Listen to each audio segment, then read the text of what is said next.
Good evening. This is October 12th, 2020. This is the Senate District 47 Legislative Candidate Forum.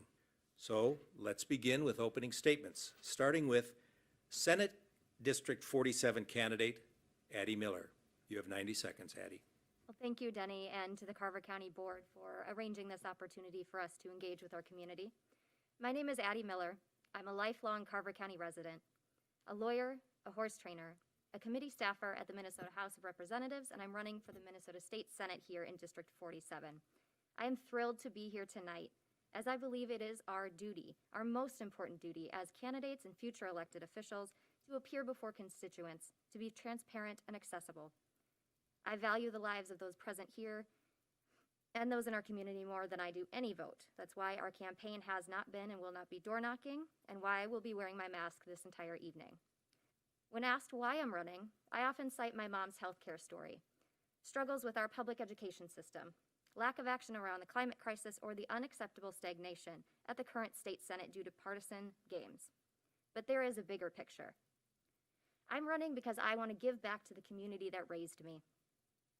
I'm a daughter of Carver County, and I want to be your voice. I know I have the right education, experiences, relationships, and ability to put aside party politics and work together to make sure that we recover from this pandemic and press forward as the resilient Minnesotans we are. Carver County deserves a common sense voice in the state Senate who can bring people to the table and strive for a brighter future. I'm looking forward to the conversation this evening. Thank you.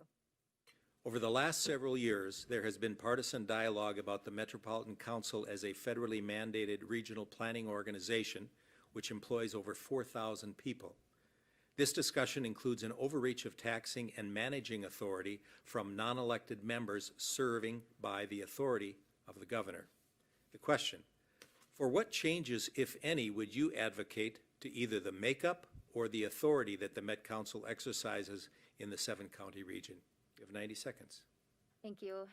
In my work at the Capitol, I actually work for the Vice Chair of the Transportation Committee, so I have had kind of a front row seat as to how the Met Council operates, and I've been impressed, not gonna lie. But there could certainly be a lot more suburban input, a lot more local government reliance, and I must say that our regionals here, our Regional Transportation Authority, does a phenomenal job, and the state should be investing enough so that we're not encouraging competition for funding between the Met Council and our regionals, but we're fully funding everything that we need here in Carver County. So as your state senator, I will be advocating for what's right for our community and not just what's right for a metro area. Thank you.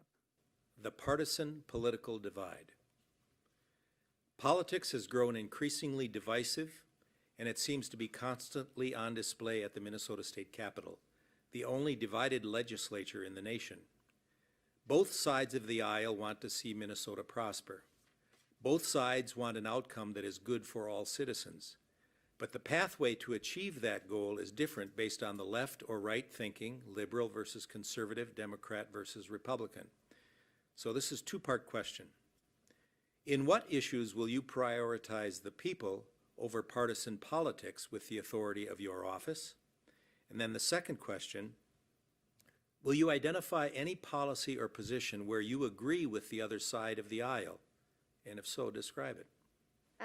So to answer the first part of the question, what issues would we prioritize people over our party? All of them, all of them. Hard stop. That's exactly why I'm running for office, to get back to a place where we can collaborate and have conversation and come up with better bills. Now, two ideals that I might agree with that the Republican side will as well. One is we need to get away from these giant omnibus bills. I've been involved firsthand in legislation that's been wrapped up in an omnibus bill that has failed later on, that shouldn't have, when it has bipartisan support, to pass on its own. One great example of that is the Environment and Natural Resources Trust Fund. It's a constitutionally dedicated fund that needs to stay in its own bill, that it did not in this past session. So. Another example would be an Argosy University bill that I worked on in 2019. We were able to build a coalition of, I think, 62 legislators that signed on to a letter to Congress to correct a licensing issue that we had when Argosy University shut down. It's one of my favorite things to do, find something that you agree with the other side on and work at it. There is so much more that unites us than separates us. And that's the best part about running for office, is finding where we can agree, and really getting back to where we're collaborating together and building coalitions, having conversations, and creating the best bill possible for everyone involved. Thank you. As you consider the office for which you are running, can you describe 2 or 3 attributes or skills that you possess that make you the best qualified individual for this citizen legislator role? And then secondly, if elected, how will you apply those attributes or skills to make Carver County and our state a better place for all people to live, work, build a business, raise a family, and retire comfortably? You have 90 seconds. Great, thank you. So a couple different skills that I have that make me uniquely qualified for this position. One, I'm from here. I was raised here. I'm rooted in the values of Carver County, and I know my neighbors, my friends, and my family. And I'm excited to bring our values and our voices to the Capitol.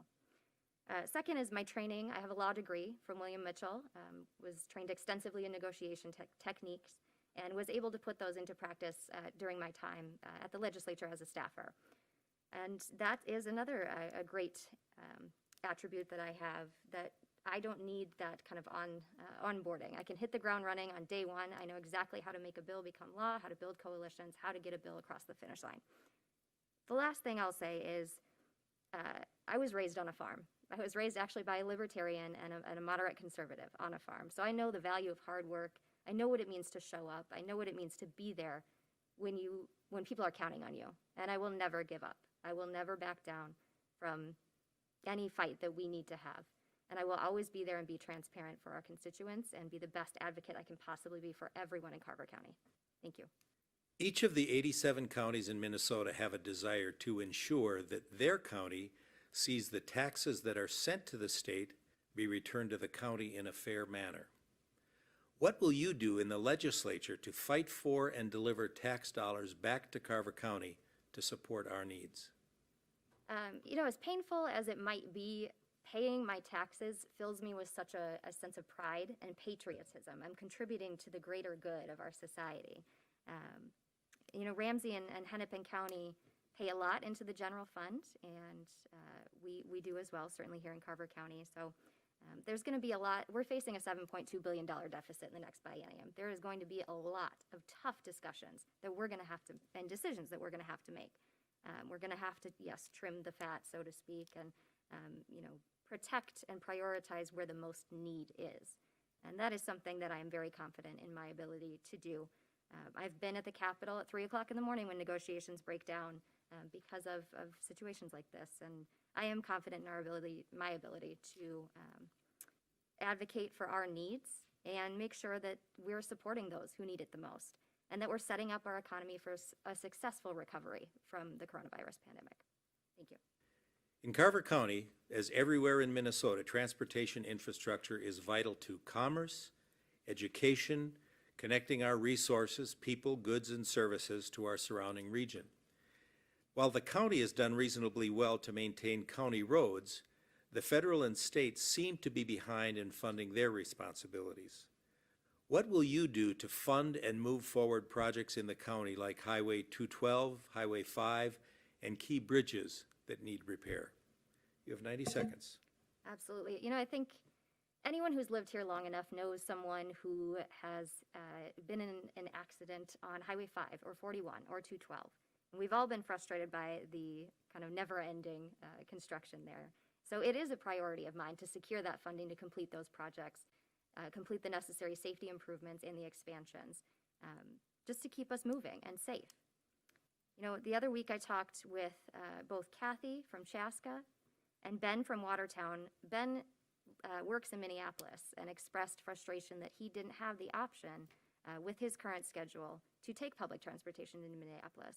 And Kathy from Chaska moves around Carver County dependent on that public transportation. Both, express similar frustrations with the scheduling. So not only am I going to prioritize infrastructure funding, but public transit as well. And like I mentioned earlier, we have a phenomenal regional partner here that should be funded and encouraged to partner with the Met Council rather than compete for funding. And I think any infrastructure conversation I'd be remiss to not mention that we also need a water treatment facility. funding for healthier communities, and statewide broadband, so we can continue to thrive in a digitally connected world. That is something that I will not let go neglected, and I will prioritize when I'm elected. Thank you. This COVID era has brought health issues, cost of health care, prescriptions, preparedness for emergency situations, and such into the spotlight. What health care positions and policies will you advocate for in the legislature, and how will your advocacy of these policies help the people of Carver County? I'm glad to get this question.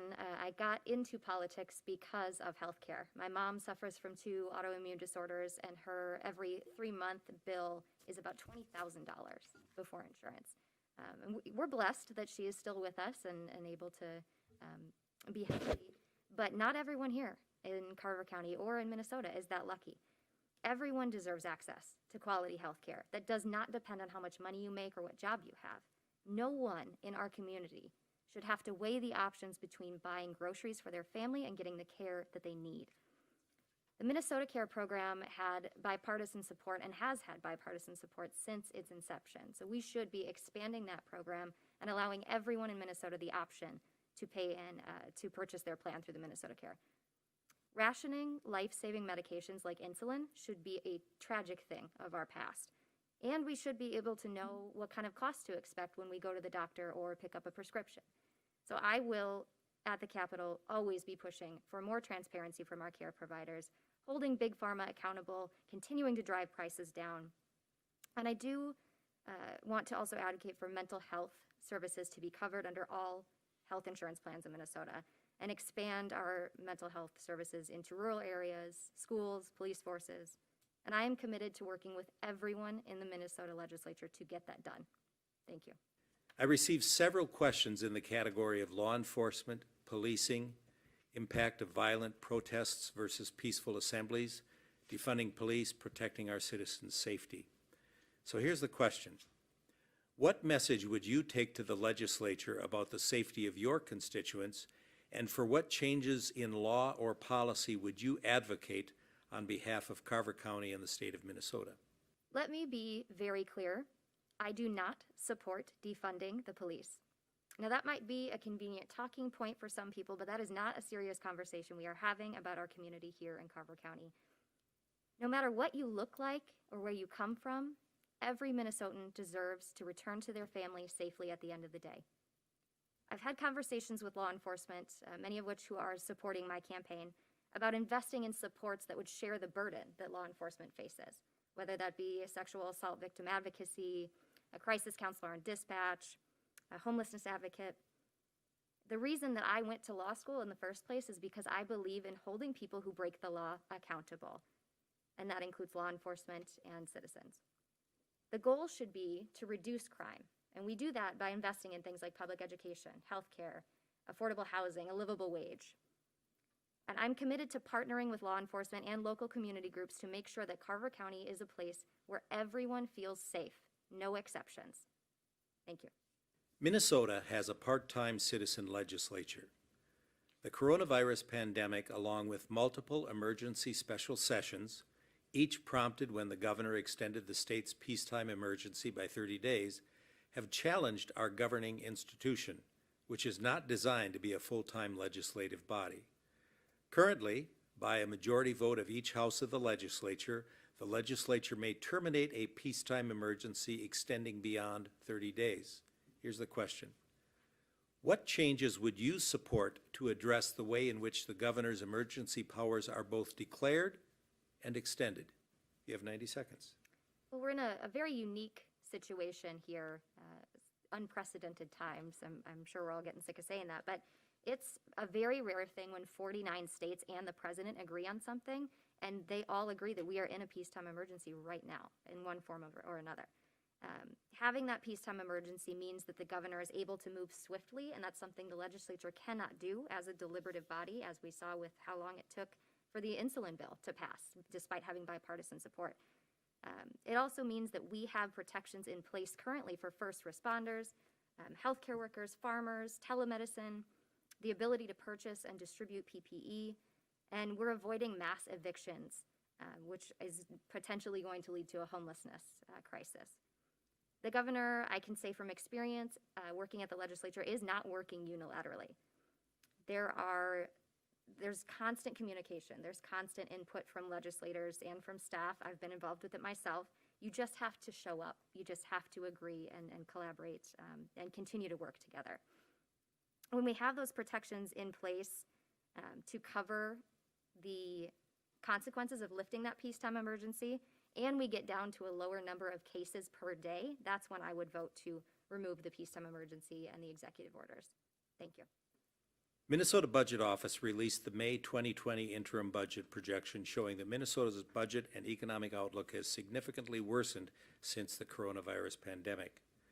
A deficit of $2.4 billion is projected for the current biennium, which is almost a $4 billion change compared to the February forecast. In addition, Minnesota faces a projected $4.7 billion deficit in the 2022-23 biennium. Here's the question. If elected to the legislature, how will you prioritize addressing the budget deficit and balancing policy making versus deficit spending in the coming years? So the coronavirus has changed our way of life. And certainly we are facing a huge deficit in the next biennium, but we have an opportunity here to come back better than we were before. This has changed the way that we can advocate for ourselves within our current system. The very best thing we can do to get our economy back on track and get kids back in school is to get the virus under control. We do that by listening to the experts, by listening to science, not muddying the waters with partisan games, arbitrarily firing commissioners, holding up a bonding bill. So the very first thing we should do is pass a bonding bill. The current legislature has failed to do that 5 times and potentially 6 if they can't get it done on Wednesday. We're leaving thousands of well-paying jobs on the table without that bill. We should have passed that immediately. Next, we should be offering low or no interest loans to small businesses and farmers to get them back on track so we don't have more of them having to shut their doors. We should be looking at new creations of revenue, whether that be legalizing recreational marijuana and taxing it, sports betting and taxing it, being creative in how we're bringing in money. And we're going to need to make some tough decisions in cuts. As long as we're prioritizing what's important, healthcare, education, working families, we're going to be okay. We're going to get through this together, and we are capable of doing that. And I'm excited to advocate for us in that conversation. During the past few months, we have heard an increasing call from all segments of our society that decades and centuries of systemic racism and social injustice must end. What role does the state legislature have in addressing the issues of racial and ethnic disparity in law enforcement, housing, employment, education, and other areas that contribute to quality of life? And then secondly, what is your personal role in this action?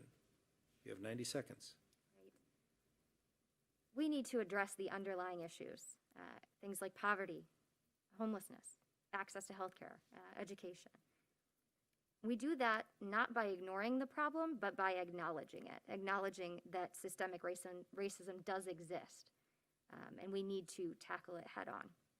We do that by standing with our Black and brown neighbors, and we do that by being actively anti-racist.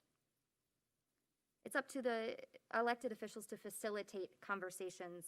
I personally, as a white woman, don't believe that it's my role, that it's appropriate for me to come in and say, I know all the answers and here's how we fix it. But it is my job to use my privilege and my position to elevate the voices that have been leading on these issues for decades. And one thing I learned from working with the Posse Caucus, the People of Color and Indigenous Caucus at the state legislature, is that you can look at all kinds of legislation through an equity lens. Great example of that is to require a bill that Representative Herr carried to require a demographic analysis in addition to any environmental impact study done by the Minnesota Pollution Control Agency. So we can be creative and looking at an equity lens. And last, it's very important as elected officials, it is our responsibility to put out correct information, nothing harmful, nothing divisive, but things that are helpful, anti-racist, and stand with our allies and our Black and brown neighbors. Thank you. Next, Addie Miller, candidate for Senate District 47. Thank you, Denny, Eric, and the board for hosting this candidate forum this evening. I can only say that I am so very disappointed that the voters do not get to see the candidates side by side and make the most informed decision. But I am so grateful for the opportunity to show up here and share my views with you tonight. Carver County, I believe that you have a very clear choice here. I'm a farm kid, a law school grad, a committee staffer. I know that you work hard for what's important. That's why our campaign has worked tirelessly day after day, making over 30,000 calls so far for over a year, because this race is important, because the future of our district is important. And the overwhelming support we've received from people on all sides of the political aisle has demonstrated that Carver County is taking a stand against hatred and scare tactics, and a stand for hope, optimism, and common sense. We know that fear-mongering politics, political dynasties, dirty campaigns, shallow policy discussions, and hollow promises do not work for us. I know that we are tired of seeing those partisan games get in the way of making life better for all of us here. I'm here to give back to the community that raised me. I am rooted in our values, and I'm looking forward to bringing your voice to the Capitol. I have the right experience, relationships, education, and drive to be an effective advocate for you in the Minnesota State Senate. As a daughter of Carver County, I ask for your vote on or before November 3rd. Thank you.